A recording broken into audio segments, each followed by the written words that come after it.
In the mountain village of Nibelheim, nestled beneath the vast shadow of Mount Nibel and wrapped in mists of memory, a boy with spiky blonde hair was born. His name was Cloud Strife, and from the earliest days he felt different. A quiet soul aching to be strong, to belong, to be more than the whispers of a forgotten town. As a child, Cloud dreamt not of peace, but of valor. He looked to the skies, to the stars, and to heroes, especially one named Sephiroth, a legendary warrior of the elite soldier ranks. To Cloud, Sephiroth was the embodiment of strength. If he could become like that, maybe the ache in his chest would still. Maybe he'd been seen. He left home young, heart full of dreams and fist clenched in purpose. But dreams can be fragile things. What followed was not the path he imagined. The glories he chased unraveled in shadows and silence, until a tragedy in Nibelheim turned dreams into smoke. He became lost, not just to the world, but to himself. Memories twisted, truth blurred.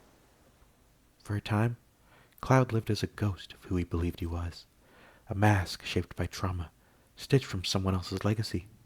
But within that confusion, something real was always present, his courage quietly enduring. The strength he thought he borrowed was his all along. With friends by his side, Tifa, the girl from home who always remembered, Aerith, the flower seller who saw beauty in broken things, Barrett, who fought with fire and heart. Cloud began to remember, not just the pain, but the truth. He was never alone. As meteors loomed and fate trembled, Cloud stood tall, not as a copy, not as a pawn, but as himself. The boy who once felt small became a force as quiet and powerful as the sky before the storm. In his stillness was strength, in his solitude, resolve. Cloud Strife was not born a hero, he became one. Slowly, painfully, truly. In a secluded valley wrapped in mountain breath and ancient stillness, there was a village known to few. It did not bustle, nor did it shout. The air was often cool, brushed with pine and the faint scent of distant Mako. This was Nibelheim, a name like a lullaby, half lost in the world's memory. Among the old timbers and winding paths, a boy wandered, often alone, often quiet. His name was Cloud Strife.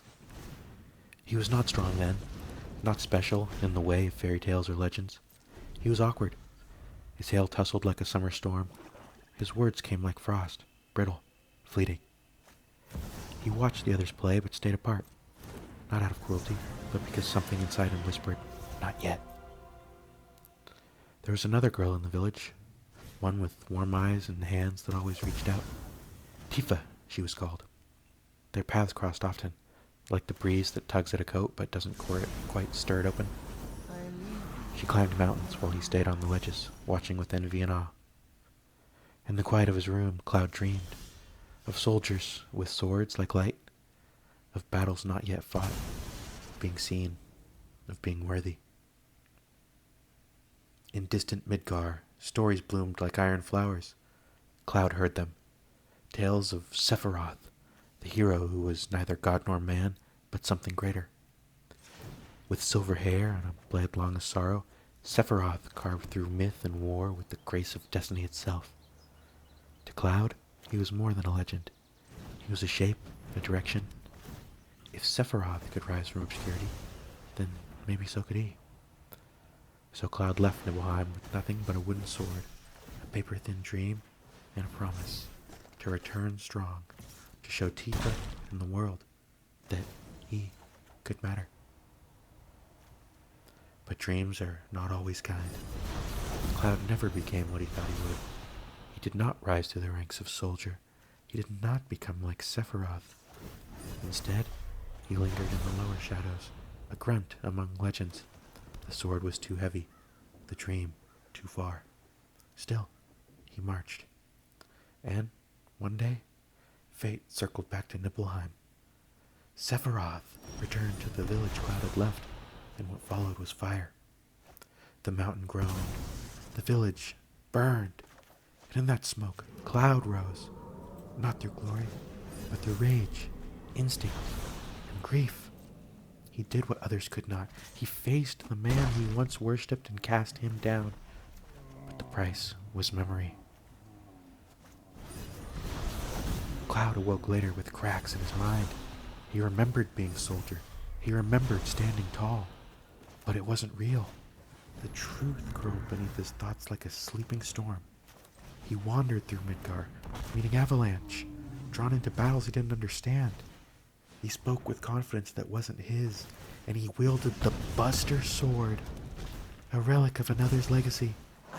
And yet still, something inside him whispered, "Not yet."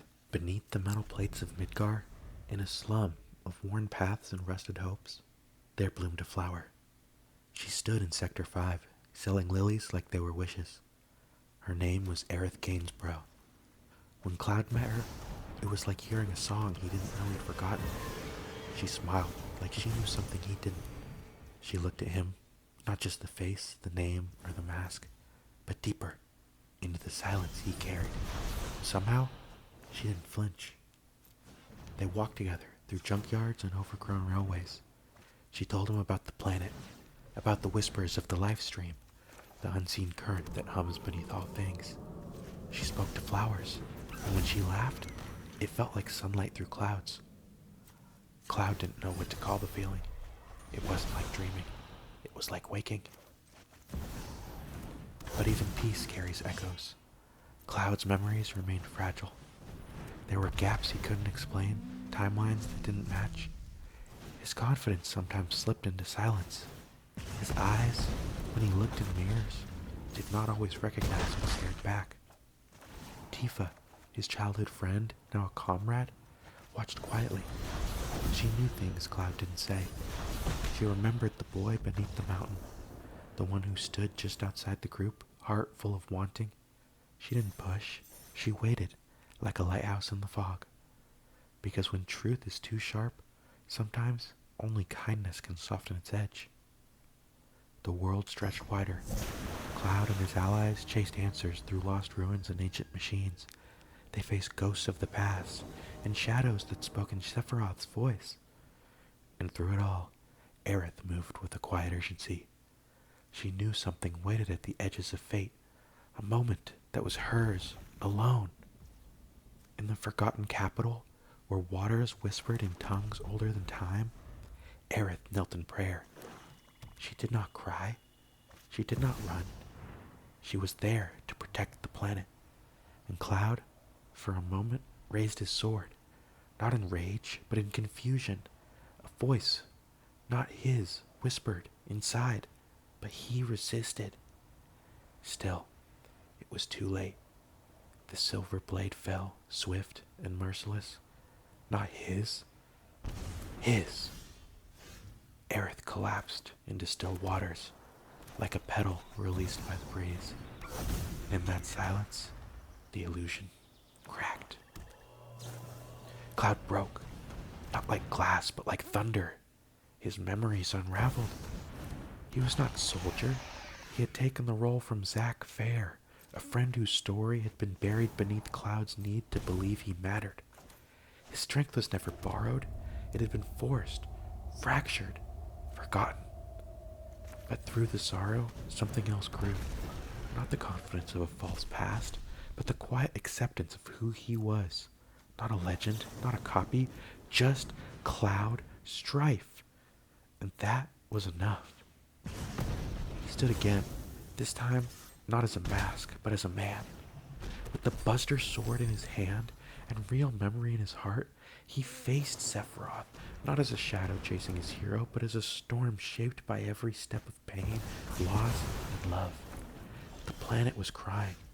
Meteor hung above the sky like a burning wound, and still Cloud walked forward, into light, into darkness, into whatever would come next. Because even the broken can carry hope. Because even a cloud can hold rain that nourishes the world. In the years that followed, the world did not forget the scars, nor did Cloud. The skies cleared, but memory lingered like mist across the fields. He left behind the battlefields and the roar of Mako reactors, settling into a quiet place by the edge of the world. A home once broken, now rebuilt. A place with laughter, with Tifa, with children who asked no questions about war, only if he'd stay. And he did. Though guilt visited like evening wind, and echoes of Aerith and Zack moved through the life string like songs caught on air, Cloud no longer ran. He still carried his sword, but no longer as a shield against truth. He carried it as a tribute, a reminder of those he lost, of the boy he was and the man he chose to become. The pain never vanished, but peace is not the absence of sorrow. It is the strength to hold it gently. And in that stillness, beneath skies no longer burning, Cloud Strife found what he had chased for so long.